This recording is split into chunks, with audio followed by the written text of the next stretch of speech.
பிரச்சனை இருக்குது. அக்கம் பக்கம் இருக்கிறவங்க எப்ப மட்டை விழுகுது, எப்ப தேங்காய் விழுகுதுன்னு தெரியல. எங்க மண்டையில அது விழுந்துச்சுன்னா யாருக்காவது காயம் இல்ல இறந்து கூட போறதுக்கு வாய்ப்பு இருக்குன்னு தினமும் சொல்லிக்கிட்டே இருக்காங்க. ஆனா இது நாள் வரைக்கும் ஒரு ஆள் மேல கூட விழுந்தது இல்ல. அப்படியா? இந்த தென்னை மரங்களுக்கு வாய் தாங்க இல்ல. நல்ல அறிவு இருக்கு. அப்பதான் ஆளுக மரத்தை கடந்து போயிருப்பாங்க. அவங்க போனதுக்கு அதுக்கப்புறம் தான் தேங்காயோ மட்டையோ கீழே விழும். அக்கம் பக்கம் இருக்கிற வீட்டுக்காரங்க துணி துவைச்சிட்டு இருப்பாங்க. அப்ப எல்லாம் எதுவும் விழுகாது. அவங்க துவைச்சிட்டு போன பிறகு தான் மட்டையோ தேங்காயோ கீழே விழும். அப்படி ஒரு அறிவான மரங்கள்ங்க இதுக. ஆனா இந்த தென்னை மரங்களால பிரச்சனைன்னு அவங்க பயப்படுறாங்க.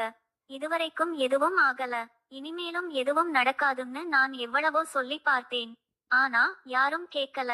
எங்க தென்னை மரங்களுக்கு அறிவு இருக்குன்னு சொன்னா எல்லாரும் என்னைய பைத்தியக்காரி மாதிரி பார்த்தாங்க.